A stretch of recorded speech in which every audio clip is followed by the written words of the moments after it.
Assalamualaikum warahmatullahi wabarakatuh. Alhamdulillahillazi ja'alal hayata wal mauta liyabluwakum ayyukum ahsanu amala. Allahumma salli wa sallim wa barik ala sayyidina Muhammadin wa ala alihi wa sahbihi ajma'in. Amma ba'du. Para pemirsa dimanapun Anda berada, kematian merupakan suatu hal yang misteri dan unik adanya. Kenapa? Saya katakan kematian merupakan suatu hal yang misteri, karena kematian akan datang menjemput kita satu persatu tanpa memberi kabar berita. Kematian merupakan suatu hal yang misteri karena kematian ketika menjemput kita masing-masing tanpa ada informasi terlebih dahulu. Itu sebabnya kematian dikatakan suatu hal yang misteri. Dan kematian pun merupakan suatu hal yang unik. Unik adanya tentunya, karena setiap pribadi kita ketika dijemput oleh malaikat Ijrail, ajal kita datang satu persatu. Setiap pribadi kita tentu berbeda-beda ketika syakaratul mautnya, ketika amal baiknya lebih banyak daripada amal buruknya, amal solehnya lebih banyak daripada amal salahnya. Tentu tersenyum indah karena Allah telah memanggil dan menjemputnya. Tetapi sebaliknya, manakala amal salah kita lebih banyak daripada amal soleh kita, amal buruk kita lebih banyak daripada amal baik kita, maka Allah perlihatkan ketika ruhnya sudah sampai di atas tenggorokan bagaimana neraka beserta isinya. Ma'asyiral muslimin rahimakumullah. Di dalam surah Al-Imran ayat 185, kullu nafsin dha'iqatul maut. Setiap pribadi kita yang bernafas, yang bernyawa, pasti akan merasakan detik-detik kematian. Mereka yang berani mati pun pasti akan mati. Mereka yang takut mati pun pasti akan mati. Aynama takunu yudrikumul maut walau kuntum fi burujim musyayyadah. Surah An-Nisa ayat 78.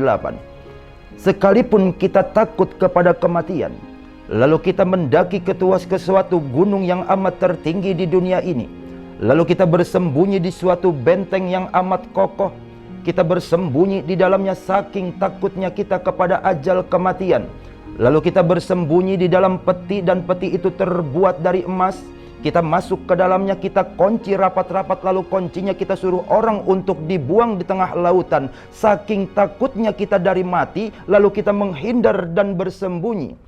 1 hari, 2 hari, 3 hari mungkin kita sanggup untuk bertahan hidup di dalam peti. Hari keempat mata sudah mulai kunang-kunang. Di hari kelima badan pun sudah mulai lemas. Di hari keenam pun badan sudah tidak bisa lagi digerakkan. Dan di hari ketujuh pun mati. Mereka yang takut mati pun pasti akan mati. Berani hidup, jangan takut mati. Takut mati, jangan hidup. Tidak mau hidup, lebih baik kita mati saja. Seharusnya prinsip di dalam hidup adalah aish kariman au mut syahidan. Hidup dalam keadaan mulia, diisi dan diwarnai dengan berbagai macam aktivitas amal ibadah yang kita kerjakan dan lakukan. Berbuat amalan-amalan baik, berbuat baik antar sesama. Khairun nas anfa'uhum linnas. Sebaik-baik manusia adalah mereka yang sanggup dan mampu bermanfaat untuk orang di sekitarnya. Para pemirsa, dimanapun Anda berada, ketika baginda Rasulullah SAW sedang duduk dengan Abu Dzar, baginda Rasul berkata kepada Abu Dzar, "Ya Abu Dzar, jaddidis safinata fa innal bahra amikun wa khudhiz zat fa innas safara ba'idun." Hai Abu Dzar, jagalah, rawatlah, perbaharuilah selalu sampanmu. Jagalah bahteramu, rawat dan jagalah sampanmu. Kenapa? Fa innal bahra amikun, karena sesungguhnya lautan samudra yang tak bertepi itu sangatlah luas. Artinya apa? Bahwa baginda Rasulullah SAW mengibaratkan bahwa keimanan ini bagaikan bahtera, bahwa keimanan ini bagaikan sampan, bahwa keimanan dan ketakwaan ini bak perahu. Kalau sampan kita rawat, kalau bahtera dan perahu kita jaga, tidak ada kayu yang keropos, tidak ada kebocoran lubang sekecil pun kiri, kanan dan bawah, insya Allah lautan yang tak bertepi pun itu pun sanggup dan mampu kita seberangi dan kita lewati. Tetapi kalau bahtera kita tidak pernah kita kontrol, perahu kita tidak pernah kita jaga dan kita rawat, kayunya keropos, ada kebocoran di sisi kiri dan kanan, bahkan di bawahnya pun rembes, jangankan untuk sampai di tengah lautan, masih bersandar di tepian pun kita akan tenggelam, tersapu oleh derasnya ombak. Begitupun dengan keimanan dan ketakwaan kita kepada Allah. Kalau iman dan takwa ini tidak pernah kita jaga, kalau keimanan dan ketakwaan ini tidak pernah kita rawat, kalau iman dan takwa ini tidak pernah kita bungkus dan kita kemas, tidak ada amal ibadah yang kita kerjakan di alam dunia, jangankan untuk sampai di alam kubur ke alam akhirat, masih di alam dunia pun tentu kita sudah menderita dan sengsara. Itulah kematian merupakan suatu hal yang misteri dan unik adanya. Setiap pribadi kita tentu akan berbeda masing-masing ketika ajal menjemput kita. Dan ingat, fa idza jaa ajaluhum la yastakhiruna sa'atan wa la yastaqdimun. Kalau ajal kontrak kita sudah habis di alam dunia ini, maka tidak sanggup dan mampu siapapun untuk mengundur dan memajukan dari ajal itu. Bagaimana baginda Rasul mengajarkan kita ketika kita meminta dan memohon kepada Allah, Allahumma hawin alaina fi sakaratil maut. Baginda Rasul, orang yang maksum, orang yang dijamin oleh Allah untuk masuk ke dalam surga, orang yang amal ibadahnya cukup, tidak pernah berbuat jahat, tidak pernah berbuat zalim kepada orang, tetapi tetap meminta, memohon, bermunajat dan berdoa kepada Allah. Ya Allah, hawin alaina fi sakaratil maut.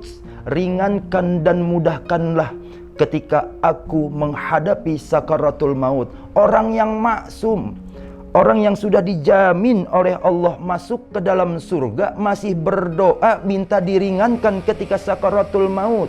Bagaimana dengan kita yang selalu maksiat, berbuat mungkarat, bahkan terkadang kita merasa bangga dan menepuk dada ketika melakukan perbuatan salah dan dosa? Sudahkah kita berdoa kepada Allah agar Allah ringankan ketika kita nanti syakaratul maut?